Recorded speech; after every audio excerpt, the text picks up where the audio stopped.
Jolina and I managed to catch up before the session, and one of the things she said to me about her work was, do we actually have the energy and the motivation to achieve the outcome that we say we want? Not the strategy on paper, not the plan, not the, all of that mumbo jumbo, but actually the energy, the attention, and the emotional capacity required to make it real, essentially. And so that question kind of sits right at the heart of today's conversation. I know Kaylee mentioned this, but it is so important to me. I want to first introduce myself with my purpose. My purpose is to craft brave futures that nurture potential, possibility, and growth. And the reason why I'm sharing that is because the ECD work has very much been aligned to that purpose of mine. I also want to share how I introduce myself in some of the ECD workshops that I run. And I do it by sharing with the participants that this is how I want to feel. I want to feel brave, inspired, curious, playful, and joy. Like every day, those are the emotions that I want to feel. And I always say, hopefully by the end of this, you also have clarity about how you want to feel, and that you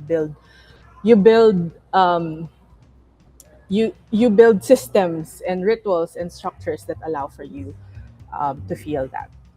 This super captures how I feel the most effective way of bringing ECD is to our clients. And it should never be about the product or the service that I have this tool or I have this canvas that we can use, or I have this pack of cards that can help the conversation. That can help it. But what I found is if you anchor it on the want, the need, or the problem, and I don't even say that it's ECD, and talk about it in a full solution. That's where I find that it becomes more than just a workshop, it becomes a roadmap, it becomes a journey. And I wanted to share a few examples of how I was able to do that. So, one of the things that we do is every time we send a proposal, we start with what's our understanding of your requirement. So, the rider, the elephant, and the path. And this is usually what I use to help explain to teams. But this is also the framework um, that I use as a journey. So, in the different contexts that I shared with you earlier, we either use it. I either use this. So, the rider is the aspirations that they want to have as a team, and I anchor it on that because most of the time, the only way I can sell ECD, not sell.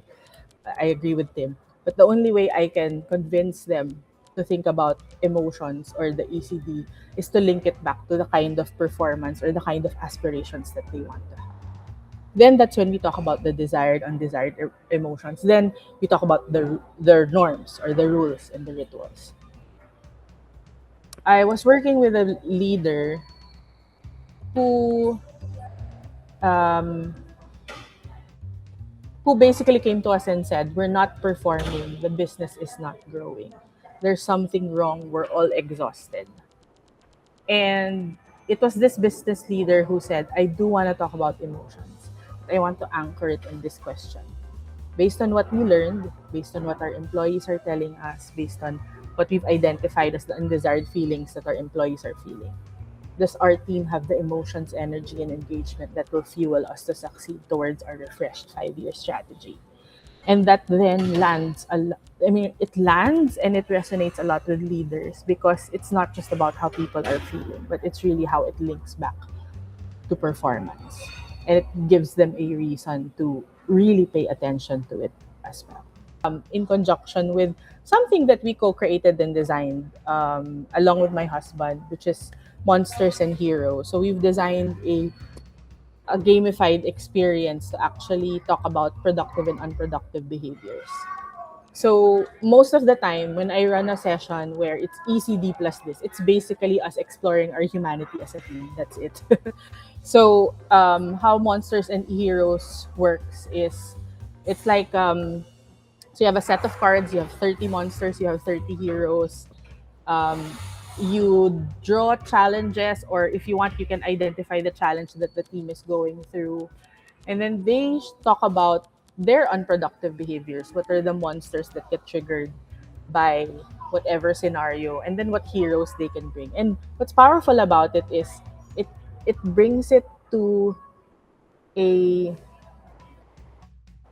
a place where they can relate it back to daily things that they go through. And what they do is they share what their personal story is, what triggers may have brought out that monster or the hero behavior, and then they can call out what support they can get from each other.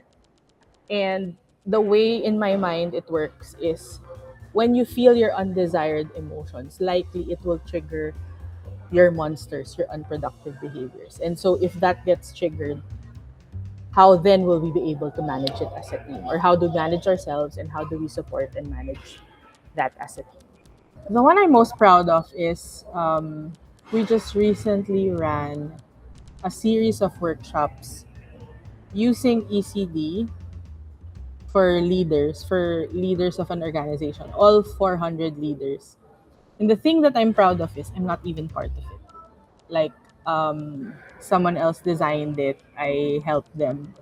Um, and it's just it's an organization that's really exhausted and tired because they're in a high-paced industry, and the whole point of that is to help them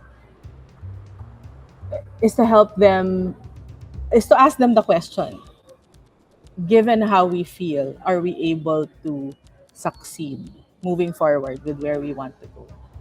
And it's anchored on psychological safety. So for me, that's a win for me, because the whole reason why I'm doing ECD is I want to share it with others.